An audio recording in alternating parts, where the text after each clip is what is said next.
Hello बच्चों, क्या हाल चाल। मस्त एकदम। तो अब हम लाए हैं जे मेंस का जो शिफ्ट 1 था उसका पार्ट 2। पहले पार्ट में हमने आधे क्वेश्चन सोल्व कर लिए थे, क्योंकि वीडियो लंबी होती जा रही थी, इसलिए हमने सोचा कि पार्ट 2 में इसका डिस्कशन किया जाए। हमें और भी क्वेश्चन जो मिले हैं हम उनके हिसाब से इस वाले पार्ट में आपको क्वेश्चन बताएंगे। तो बिना किसी देरी के शुरू करते हैं आज का वीडियो। तो पार्ट 2 में जो क्वेश्चन है वो पहला क्वेश्चन है। जैसे ही क्वेश्चन दिखे उसी टाइम आपको वीडियो को पॉज करना है, और वीडियो को पॉज करके अगर आपने ये पेपर नहीं दिया है तो एक बार अगर आप तैयारी कर रहे हैं जेईई मेंस का तो वीडियो को पॉज करके ज़रूर ट्राई कीजिए। ठीक है, जब तक आप ट्राई नहीं करोगे तब तक आपको कुछ नहीं सीख पाओगे। तो एक बार ज़रूर से वीडियो को पॉज करेंगे, और एक और दो बार मेहनत करने के बाद अगर नहीं हो तो सॉल्यूशन देखना है, अगर हो जाए तो सीधे आंसर देख के स्किप कर देना है क्वेश्चन को। एक और इम्पोर्टेंट चीज़ मैं यहाँ पे ये बताना चाहूँगा कि अब हमने डिस्क्रिप्शन बॉक्स में चैप्टर भी ऐड कर दिए हैं।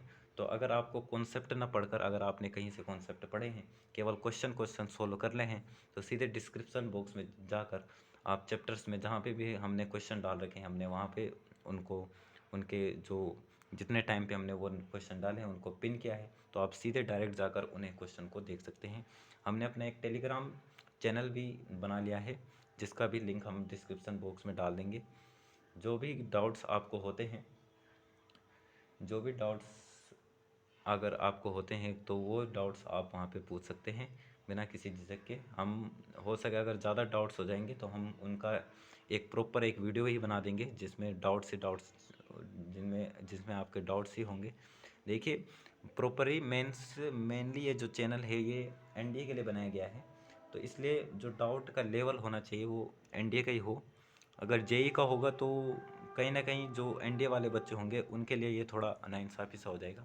देखिए, हम पेपर सोल्व इसलिए करा रहे हैं क्योंकि मेरे को ये लगा कि जो ये वाला जो जेई का पेपर आया था वो कहीं ना कहीं एनडीए के लेवल को मैच कर रहा था, तो इसलिए मैंने इस पेपर को सोल्व कराने का सोचा है। ठीक है, नहीं तो क्योंकि जो जेई मेंस का पेपर है वो भी मैं पहली बार देख रहा हूँ, क्योंकि हमने तो सिर्फ सुना है कि पेपर जो आता है वो बहुत टफ आता है। लेकिन अगर आप एनडीए का पेपर देखें, एनडीए के क्वेश्चन देखें, तो लगभग 40 50 60% आपको क्वेश्चन वही दिखेंगे जो जेई मेंस में दिखते हैं। एक्चुअल रिपीटेड क्वेश्चन ही होते हैं वो। तो इसलिए हम इसमें ये बना रहे हैं। तो हम जेई मेंस का यहाँ सिलेबस तो पूरा नहीं कराएंगे, हम केवल यहाँ क्वेश्चन करा रहे हैं। जो सिलेबस होगा हम एनडीए का लेवल चलेंगे, एनडीए के लेवल के हिसाब से चलेंगे। हालांकि सिलेबस सेम होता है, लेवल में थोड़ा सा डिफरेंस कहीं कहीं पे आ जाते हैं, कहीं कहीं पे एडिशनल जो उनके पास टॉपिक्स हैं वो आ जाते हैं, बाकी डिफरेंस कुछ नहीं है। तो हम बता रहे थे डिस्क्रिप्शन बॉक्स में हमारा टेलीग्राम का चैनल भी है, उसे जा उस ग्रुप को ज्वाइन कीजिए। ज्वाइन करने के बाद आपको कोई भी डाउट्स होता है तो वहाँ पे भेजिए, हम तुरंत उसका वहीं पे अगर सॉल्यूशन हो सकता है तो देंगे, नहीं तो अगर बहुत सारे डाउट होने पर हम एक उसका प्रॉपर वीडियो एनालिसिस भी करेंगे। ठीक है, तो ये है आपके सामने क्वेश्चन। 1 - √3 आयोटा की पावर 100 इक्वल टू है 2 की power 99 P plus iota Q. यहाँ पे जो पी और क्यू की पहले वैल्यू आपको फाइंड करनी है, फिर P minus Q plus Q square और पी प्लस क्यू स्क्वायर दो रूट्स हैं, तो वो उस रूट्स के इक्वेशन क्या होगी, यहाँ पे उस इक्वेशन को हमें बताना है। तो ये हमारा क्वेश्चन है। तो 3 सेकंड के लिए वीडियो पॉज करेंगे, 1 2 3। आई होप वीडियो पॉज करके आपने कर लिया होगा। क्या है आंसर तो एक बार मैच कर लें। ठीक है, सीधे स्किप करके वीडियो को जहाँ पे हमारा आंसर आ जाएगा वहाँ पे चेक करके आप आगे निकल सकते हैं। ज़्यादा टाइम नहीं है हमारे पास, तो एनडीए के बच्चों के लिए भी डेडिकेटेड है ये वीडियो, क्योंकि जो लेवल है वो लगभग यही आएगा, लगभग ऐसे ही लेवल का आएगा, लेकिन इतने लेंथ नहीं आएंगे। जैसे एनडीए में लेवल सिर्फ इतना ही दे सकता है कि 1 + √3 आयोटा की पावर 100 2 की power 90 plus P iota Q, यहाँ पे पी और क्यू की वैल्यू निकालें, केवल इतना आ सकता है, क्योंकि वहाँ टाइम कम रहता है, यहाँ टाइम ज़्यादा है। तो बिना टाइम वेस्ट किए हुए हम करते हैं इसे स्टार्ट। तो देखिए, ये जो फॉर्म लग रहा है मेरे को, कहीं ना कहीं अगर आपने क्यूब रूट ऑफ यूनिटी में ओमेगा की वैल्यू पड़ी होंगी, तो ओमेगा की एक वैल्यू होती है -1 + √3 आयोटा बाय 2, और दूसरी जो ओमेगा स्क्वायर की होती है -1 - √3 आयोटा बाय 2। तो इनमें से मेरे को ये ओमेगा की कहीं ना कहीं वैल्यू लग रही है। अगर मैं माइनस को कॉमन लेता हूँ तो माइनस यहाँ पे लग जाएगा, यहाँ पे प्लस आ जाएगा। इसको डिवाइड अगर 2 से कर देता हूँ, मल्टीप्लाई 2 से कर देता हूँ, तो कहीं ना कहीं ये बन रहा है। तो बनाने की कोशिश करते हैं। तो मैंने क्या किया, -1 को कॉमन लिया पहले, तो -1 की पावर 100 कॉमन आ गया है। अब मैंने अंदर 2 से मल्टीप्लाई किया और 2 से डिवाइड किया, तो माइनस कॉमन लिया है, तो ये बचेगा -1 + √3 आयोटा, इसकी होल पावर 100। ठीक है, इतना आपको आई होप समझ आया गया। -1 को कॉमन लिया है, -1 कॉमन लिया तो यहाँ पे माइनस नहीं था तो माइनस आ गया है, यहाँ पे माइनस था तो प्लस हो गया है। 2 से मल्टीप्लाई, 2 से डिवाइड। अब 2 की पावर 100 भी बाहर ले लेंगे। -1 की पावर 100 1 ही होगा, प्लस का ही होगा। 2 की पावर 100 आ जाएगा बाहर, 2 की पावर 100। और ये आ चुका है -1 प्लस √3 आयोटा बाई 2, जो कि होता है किसके बराबर, ओमेगा। तो ओमेगा की पावर 100, ठीक है। तो ओमेगा की पावर 100 हमें पता है ओमेगा क्यूब का जो डिविजिबल होता है वो होता है 1 से। तो हम ओमेगा की पावर 100 को लिख सकते हैं 2 की पावर 100। ओमेगा की पावर 100 को लिख सकते हैं हम ओमेगा 33 मल्टीप्लाई 3 इंटू ओमेगा।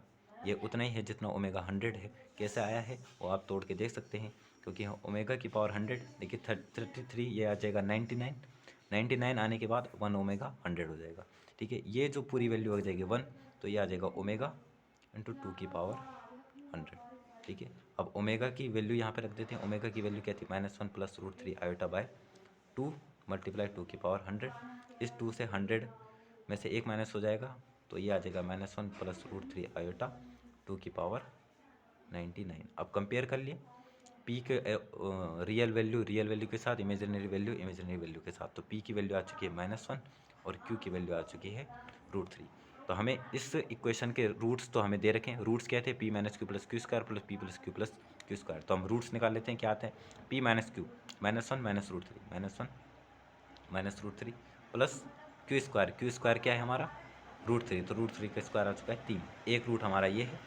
दूसरा है p plus Q -1 plus √3 plus Q square मतलब 3, तो प्लस का 3।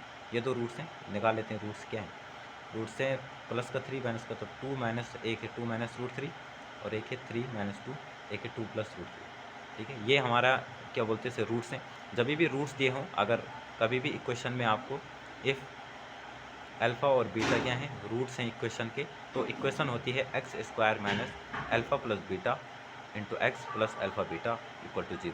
जब भी रूट्स दिए हों तो ये इस प्रकार की क्वेश्चन बनती है। सेम कॉन्सेप्ट हम यहाँ पे लगा देंगे, X square minus alpha plus beta, इन दोनों को ऐड करेंगे तो -√3 कट जाएगा, बचेगा 2। तो 2x प्लस अल्फ़ा बीटा, इन दोनों को multiply a minus B into A plus B, तो क्या आ जाएगा A square minus B square equal to 0। तो ये आ चुका है x square minus 2x plus 1 equal to 0। तो इस इक्वेशन की, इस रूट्स की जो इक्वेशन होगी वो ये होगी। तो ये है हमारा आंसर, जिसका भी आया है बिल्कुल सही है। अब करते हैं हम अगला क्वेश्चन। अगला जो क्वेश्चन है, पॉज करके एक बार जरूर कीजिएगा। सॉल्यूशन है, इसे लिख देता हूँ, the solution of dy by dx plus y upon x square equal to 1/x³। इसका जो सॉल्यूशन होगा वो आपको बताना है कि कितना होगा, ठीक है। ऑप्शन दे देता हूँ, ऑप्शन अगर आपको चाहिए तो y is equal to 1 plus 1/x plus c into ई की पावर 1/x।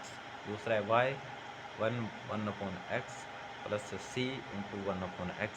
तीसरा है y equal to x plus 1/x plus c into 1/x। और चौथा है y is equal to x minus 1/x plus c into 1/x। तो इनमें से कौन सा ऑप्शन है, जल्दी वीडियो पॉज कीजिए और सॉल्यूशन कीजिए 1 2 3। आई होप आपने वीडियो पॉज किया होगा। वीडियो पॉज नहीं कर रहे हैं अगर आप, और लगातार वीडियो को सो के देख रहे हैं, तो इससे नहीं चलने वाला। सबसे पहले हम ये जान लें कि ये वाली जो इक्वेशन है वो हमारी लीनियर डिफरेंशियल इक्वेशन है। कैसी इक्वेशन है हमारी, लीनियर डिफरेंशियल इक्वेशन। ये हम पढ़ेंगे डिफरेंशियल इक्वेशन वाले चैप्टर में कि किस प्रकार की इक्वेशन लीनियर डिफरेंशियल इक्वेशन है। इसलिए मैंने कहा था जो ये वीडियोस होंगी ये उनके लिए डेडिकेटेड हैं जिन्होंने पहले से ही पूरा सिलेबस कंप्लीट कर रखा है, उन्हें बस सॉल्यूशन चाहिए कि क्या होगा। तो डी बाई डी से एक लीनियर डिफरेंशियल इक्वेशन है।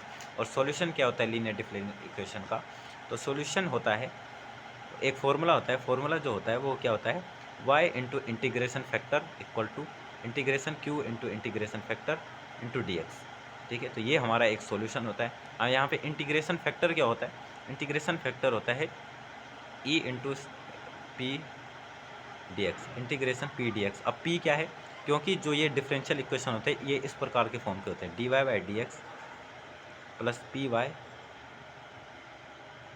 इक्वल टू क्यू, ठीक है। जहाँ पे p और q हैं वो है x के फंक्शन। इस प्रकार के हमारे जो लीनियर डिफरेंशियल इक्वेशन होते हैं वो इस प्रकार के होते हैं, dy by d x plus p y equal to q, और p और q हमारे x के फंक्शन है। इसका कंपैरिजन वहाँ पे करने पर देखिए वहाँ पे क्या था, उसी इक्वेशन को यहाँ पे लिख देता हूँ, dy by d x plus y upon x square equal to 1 upon x cube, यही था। चेक कर लेते हैं, बिल्कुल यही था। देखिए dy by d x plus y upon x square is equal to 1 upon x cube. ठीक है, यहाँ से कंपैरिजन करने पर हमें p की जो वैल्यू पता होती है, p की जो वैल्यू आ रही है वो आ रही है 1 अपॉन एक्स स्क्वायर, और q की वैल्यू आ रही है 1 अपॉन एक्स क्यूब। तो हम इंटीग्रेशन फैक्टर निकालेंगे। इंटीग्रेशन फैक्टर कितना आ जाएगा हमारा, e की power integration p D x, P है 1 अपॉन एक्स स्क्वायर, तो 1 upon x square D x. Integration I hope आपको पता होगा, इंटीग्रेशन x की पावर n का इंटीग्रेशन होता है x की power n plus 1 upon n plus 1। Same formula यहाँ पे लगेगा, ये जाएगा -2 प्लस 1 अपॉन -2 प्लस 1। तो ये आ चुका है e की पावर x की पावर -2, तो -2 प्लस 1 क्या आ चुका है, x की पावर, देखिए e की पावर 1 अपॉन एक्स स्क्वायर का जो इंटीग्रेशन होगा वो यहाँ पे मैंने करके बताया है, x की पावर -2 प्लस 1 एक्स की पावर -1 अपॉन 1 अपॉन एक्स आ जाएगा। ठीक है, तो ओवरऑल आ जाएगा हमारा x की पावर -1 अपॉन में -2 प्लस 1 क्या हो जाता है, -1। ठीक है, ये आ चुका है। तो ये इंटीग्रेशन फैक्टर हमारा आ चुका है माइनस का 1 अपॉन एक्स। ठीक है, e की पावर -1 अपॉन एक्स, तो ये आ चुका है हमारा इंटीग्रेशन फैक्टर। अब हमने y into integration factor equal to integration q into integration factor dx करना है, हमारा सॉल्यूशन आ जाएगा।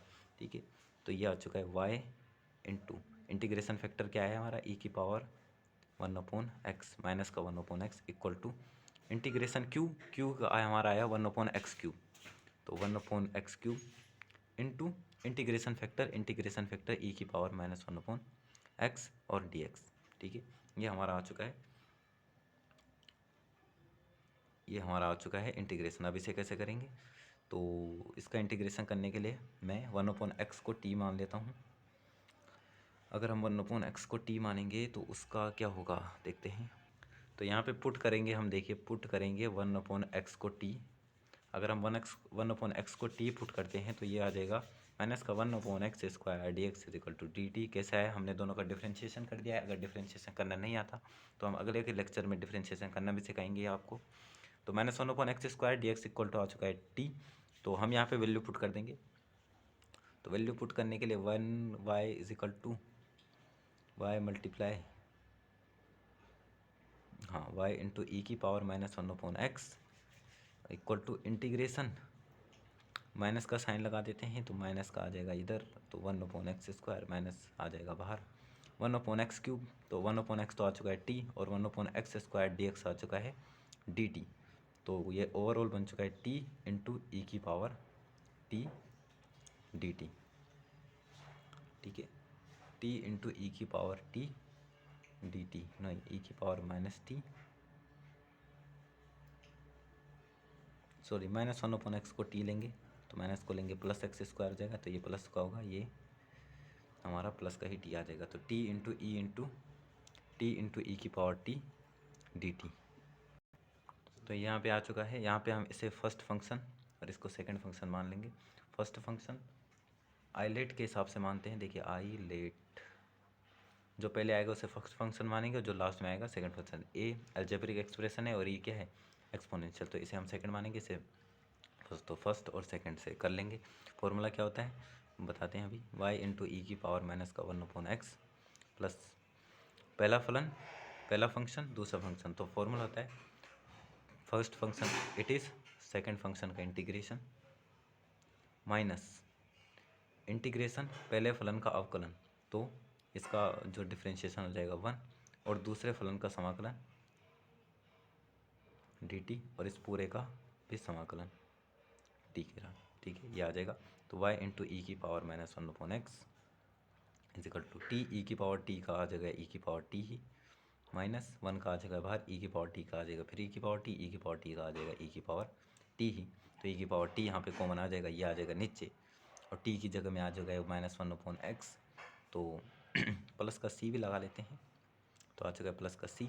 तो y इसे मैं लेके जा रहा हूँ नीचे, तो नीचे जाके वहाँ जाके ये ऊपर हो जाएगा। ऊपर होने के बाद कैसा होगा देखिए, ई की पावर टी, ई की पावर टी से ई की पावर, ये भी देखिए ई की पावर टी ही है। तो एक बार देखते हैं क्या करते हैं, इसे इधर ही रहने देते हैं पहले, ई की पावर, इसे भी टी लिख देते हैं, ई की पावर टी, और यहाँ पे आ चुका है ई की पावर टी कॉमन आ चुका है, ये बच चुका है टी माइनस वन प्लस सी, देखिए ई की पावर टी और ई की पावर टी है। तो क्या होगा, कटेगा नहीं, कटेगा इसलिए नहीं क्योंकि यहाँ पे प्लस का सी भी है, ठीक है, ध्यान देना वाली बात है। तो y इज इक्वल टू आ जाएगा, अब ये जो e की पावर t है वो दोनों के डिवाइड में जाएगा, e की पावर t से e की पावर t तो कट गया, यहाँ पे जाएगा तो e की पावर माइनस का t हो जाएगा, ठीक है। तो t माइनस वन, और t की वैल्यू मैं रख देता हूँ, तो t की वैल्यू हमारी थी माइनस का वन अपॉन एक्स, तो माइनस का वन अपॉन एक्स माइनस का वन प्लस c इंटू ई की पावर माइनस का t, और माइनस का t है माइनस का वन अपॉन एक्स, तो ये हो जाएगा वन अपॉन एक्स। तो हमारा ये वैल्यू जो आ चुका है वो आ चुका है y equal to minus one minus x, तो इसमें से माइनस कॉमन लेंगे, तो देखिए ये बात करते हैं, तो y is equal to minus one plus one upon X plus c into ई की पावर वन अपॉन एक्स। तो हमारा जो आंसर आ चुका है y is equal to minus one upon one plus X plus C into ई की power one upon x. तो जिसका भी ये आंसर आया है बिल्कुल सही है। अब हम करेंगे अगला क्वेश्चन, जो अगला क्वेश्चन है वो ये है, तो ये आ चुका है question, X square minus four X plus three plus mod नहीं, इसे बोलते हैं greatest integer X plus X mod ही बोल लेते हैं, जो भी बोलना मोड नहीं है, कुछ हो रही है वो, ठीक है। ब्रेकेट में एक्स का मतलब है कि ग्रेटेस्ट इंटीजर है। अब इसमें जो एक्स की वैल्यू हैगी उसके कितने सॉल्यूशन होंगे, 9 सॉल्यूशन होंगे, एक सॉल्यूशन होगा इन्फिनिट और इन्फिनिट के बीच में, 2 सॉल्यूशन होंगे माइनस इन्फिनिट से इन्फिनिट के बीच में, और 1 सॉल्यूशन होंगे माइनस इन्फिनिट से इन्फिनिट 1 के बीच में। तो कैसे करेंगे, तो चलिए करते हैं। 3 सेकंड के लिए वीडियो पॉज कीजिए, कमेंट सेक्शन में आंसर दीजिए, नहीं दे रहे हो तो कोई बात नहीं, चैट में भी दे सकते हैं, हम प्रीमियर चलाएँगे, ठीक है। तो क्या करेंगे इसमें, यहाँ से इसको मैं इधर लेके आता हूँ, तो देखिए x square minus four X plus three, यहाँ से अगर मैं इसे यहाँ लेके आता हूँ तो यहाँ से मैं ग्रेटेस्ट इंटीजर को कॉमन ले सकता हूँ, कॉमन लूँगा तो वन माइनस एक्स बचेगा, और ये आ जाएगा हमारे जीरो के इक्वल। इस इक्वेशन को भी हम देखिए, ये मोड में नहीं है, इसे मैं ब्रैकेट बना देता हूँ, कहीं आप इसे भी ग्रेटेस्ट इंटीजर ना समझ लें, ग्रेटेस्ट इंटीजर केवल ये है। अब देखिए x square minus four X plus three, इसका भी हम गुणनखंड करेंगे, फैक्टर करते हैं तो थ्री वन जा थ्री, तो इसका जो गुणनखंड होगा वो क्या होगा, एक्स स्क्वायर। इसका भी ट्रिक बताएंगे कि सबसे शॉर्टकट मेथड से कैसे करते हैं, वो पढ़ेंगे हम क्वाड्रेटिक इक्वेशन। यहाँ पे थोड़ा लॉन्ग मेथड से कर देते हैं, तो three X minus X plus three plus greatest integer X bracket में one minus x equal to zero. तो यहाँ से एक्स कॉमन लेंगे तो एक्स माइनस थ्री, यहाँ से माइनस वन कॉमन लेंगे तो x minus three plus greatest integer one minus x equal to zero, ठीक है। तो यहाँ से देखिए, यहाँ से आ चुका है एक्स माइनस वन और एक्स माइनस थ्री, और ध्यान देने वाली बात कि मैं इसे एक इधर लेके जाऊँगा तो माइनस का साइन अंदर मल्टीप्लाई करा दूंगा, तो मोर ग्रेटेस्ट इंटीजर एक्स, और ये हो जाएगा x minus one, x minus one से एक्स माइनस कट गया। अब x minus three greatest integer x के बराबर है, अगर ग्रेटेस्ट इंटीजर एक्स के बराबर है तो मतलब यहाँ तो एक इंटीजर आएगा, इधर क्या आएगा, एक इंटीजर आएगा, तो इधर भी एक हमेशा क्या आना चाहिए, इंटीजर आना चाहिए। तो जो मोड एक्स है वो किसके इक्वल है, एक्स माइनस थ्री के, ठीक है। तो कितने सॉल्यूशन होंगे कि जिसमें जो एक्स होगा वो एक्स माइनस थ्री के इक्वल होगा, और क्योंकि ये इंटीजर है, ग्रेटेस्ट इंटीजर है, तो ये भी हमेशा एक ग्रेटेस्ट इंटीजर ही आना चाहिए, ये भी एक इंटीजर जो वैल्यू है वो देना चाहिए। तो उसके लिए, तो अगर इसे भी हम इंटीजर ले लें तो अगर ये इंटीजर निकला तो ये भी एक्स निकलेगा, ये निकलेगा एक्स माइनस थ्री, एक्स से एक्स कट गया, और जिससे एक्स ही वैल्यू कर दिया है तो कोई भी सॉल्यूशन इसका नहीं आएगा। तो इसका जो क्वेश्चन का आंसर होगा वो ऑप्शन ए होगा, नो सॉल्यूशन। जिसने भी नो सॉल्यूशन में आंसर किया है वो बिल्कुल सही है, बाकी सब गलत माने जाएंगे। दूसरा क्वेश्चन देखिए, एक रिलेशन एक दिया गया था कि रिलेशन है ए कोमा बी का, कि such that HCF of AB वो है इक्वल 1 के बराबर, ठीक है, और जहाँ ए और बी जो हैं वो बिलोंग करते हैं एक इंटीजर से, तो फाइंड करना था देन, तब फाइंड करना था कि रिलेशन क्या होगा, रिलेशन जो होगा वो क्या होगा। जो पहला ऑप्शन होता है वो होता है रिफ्लेक्सिव होगा, जो सेकंड था वो सिमेट्री, थर्ड था ट्रांजिटिव, और जो फोर्थ था वो नन। तो इनमें से कौन सा जो रिलेशन होगा वो ये वाला होगा। तो सबसे पहले हम रिफ्लेक्सिव के लिए वो चेक करने के लिए, तो रिफ्लेक्सिव का क्या मतलब कि 2 नंबर होने चाहिए, क्योंकि ये इंटीजर है तो कोई भी इंटीजर ले लो 1,1। तो अगर मैं 1,1 को छोड़कर 3,3 ले लेता हूँ, तो 3,3 अगर रिलेशन में है, 3,3 अगर रिलेशन में है, तो 3,3 का जो HCF है, HCF मतलब हाईएस्ट कॉमन फैक्टर, तो 3,3 का जो हाईएस्ट कॉमन फैक्टर वो 3 आ रहा है, वो क्या आ रहा है 3, जो कि किसी के इक्वल नहीं है, 1 के इक्वल नहीं है। मतलब जो ये डिफाइन रिलेशन है वो रिफ्लेक्सिव तो नहीं है। अब सिमेट्री देखते हैं, सिमेट्री मैंने लिया 3,2 रिलेशन में है, अगर 3,2 का HCF जो है, HCF हाईएस्ट कॉमन फैक्टर वो 1 के इक्वल आ रहा है, मतलब ये तो है। अब सिमेट्री के लिए 2,3 भी होना चाहिए, तो 2,3 भी रिलेशन में है, और इसका भी HCF जो है वो 1 आ रहा है। HCF मतलब highest common factor, highest common factor 2 और 3 का भी 1 ही आ रहा है, तो मतलब ये सिमेट्री है। तो अगर सिमेट्री आ चुकी है तो ऑप्शन, क्योंकि यहाँ पे नन था, अगर यहाँ पे होता इक्विवेलेंट तो इक्विवेलेंट भी नहीं होना था, क्योंकि ये रिफ्लेक्सिव नहीं है, तो ये जो फंक्शन है वो सिमेट्री है। एक बार ट्रांजिटिव चेक कर लेते हैं क्या ट्रांजिटिव है, तो ट्रांजिटिव के लिए चेक करते हैं।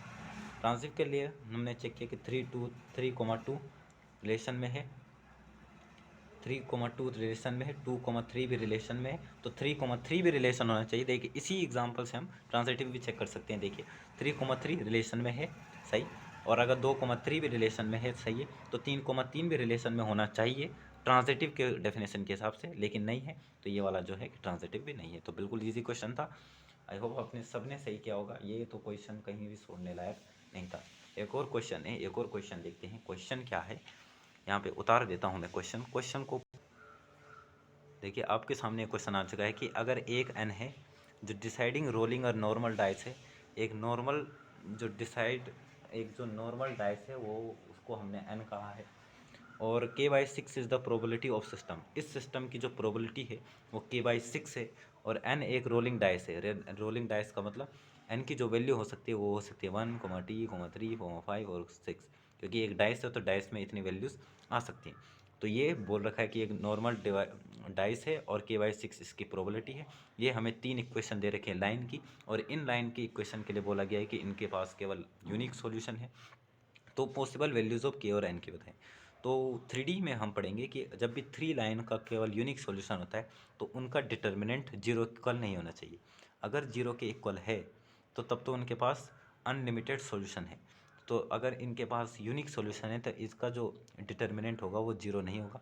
इनका डिटर्मिनेंट कैसे बनाते हैं, तो इनका कोफिशिएंट का डिटर्मिनेंट बनाते हैं। तो यहाँ चुका 1 1 1, यहाँ चुका n 1 1, यहाँ चुका 3 n-3 और 1, और इसका डिटर्मिनेंट इसको किसके इक्वल नहीं होना चाहिए, 0 के इक्वल नहीं होना चाहिए। अब मैं इसमें से इसको माइनस करता हूँ, इसमें से इसको माइनस करता हूँ, तो कुछ तो मिलेगा ही हमें। तो ये हो चुका है 0 0 1 n-1, ये हो चुका 1 - 0 1, ये 3 में से इसे माइनस करेंगे तो माइनस माइनस माइनस का प्लस, 3 3 या 6, तो 6 माइनस n आ चुका है।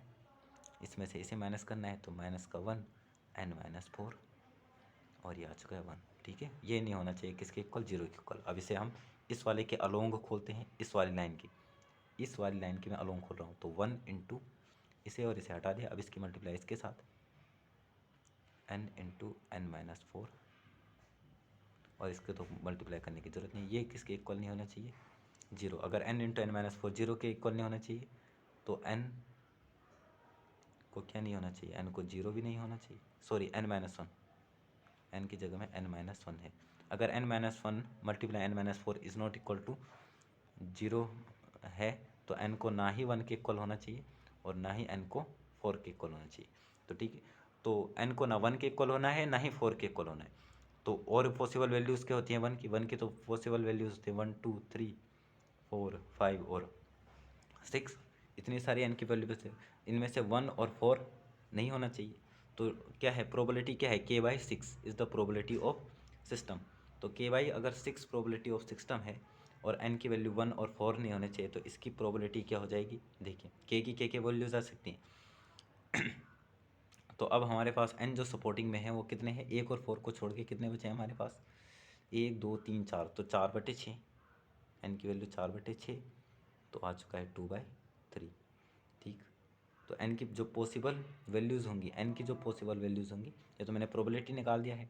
पॉसिबल वैल्यूज़ क्या हो जाएंगी, वो 2 हो जाएंगी, 3 हो जाएंगी, 4 को छोड़ के 5 हो जाएंगी और 6 वह हो जाएंगी। ठीक है, अगर ये हमारी पॉसिबल वैल्यूज़ 2 की हैं, तो k की क्या क्या पॉसिबल वैल्यू हो जाएंगी हमारे पास, तो k की जो वैल्यू हो जाएंगी वो इतनी पॉसिबल वैल्यूज़ हैं और टोटल है हमारे पास 6। तो ये तो प्रोबेबिलिटी है, k की वैल्यू क्या हो सकती है, 1 भी हो सकती है और 4 भी हो सकती है। तो k की वैल्यू 4 होगी, क्योंकि हमारे पास कितने होंगे, 4 ही हमारे पास क्या है पॉसिबल वैल्यूज़ हैं। तो 4/6, तो k की वैल्यू आ चुकी है हमारी 4। ठीक है, तो ये हमारा आ चुका है आंसर। यही हमें पूछा था और ये हमें आंसर देना था। अब चलते हैं अगले क्वेश्चन में। अगला जो क्वेश्चन है वो था कि a और b नॉन ज़ीरो मैट्रिक्स हैं, नॉन ज़ीरो मैट्राइसिस हैं, मैट्राइसिस। जो क्वेश्चनों का लेवल है वो बहुत ही इजी है, टाइम इसलिए ज़्यादा ले रहा है क्योंकि हम आपको सोल्व करा रहे हैं। अभी हमने ट्रिक से भी नहीं बताए हैं, कहीं कहीं पर ट्रिक का भी बहुत अच्छा यूज़ हो रहा है। नॉन जीरो हैं जैसा कि a² b is equal to है a² b के, तब फाइंड करना है, देन तब बताना है कि इनमें से कौन सा ऑप्शन सही है। तो क्या AB इक्वल टू 1 ये वाला ऑप्शन सही है, या a² b is equal to b² है ये वाला ऑप्शन सही है, या तीसरा ऑप्शन है कि AB इक्वल है 1 के और B भी इक्वल है 1 के, या डी ऑप्शन है नन। इनमें से कोई भी सही नहीं है। तो कौन सा है, 1 2 और 3।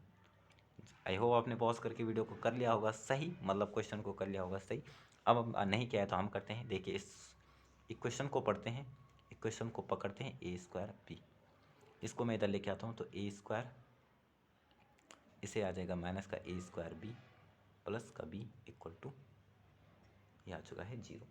ठीक है, अब यहाँ से देखिए a² कॉमन ले लिया मैंने, तो a² कॉमन ले लिया है, तो a² अगर कॉमन ले लें तो ये 1 माइनस b, यहाँ पे मैंने b में 1 जोड़ा है, b में माइनस किया है।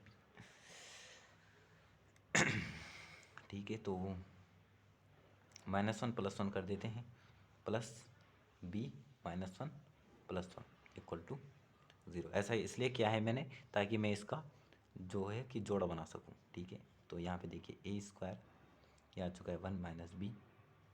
ठीक है, अब मेरे को 1 माइनस b ही लेना है, तो मैं -1 कॉमन ले लेता हूँ यहाँ से, तो -1, यहाँ से बचा 1 माइनस b। ठीक है, आ चुका है समझ में।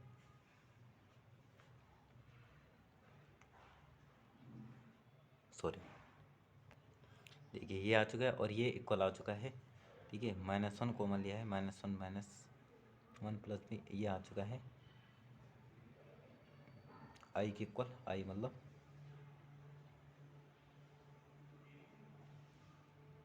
i बचेगा यहाँ, तो a² कॉमन लिया तो 1i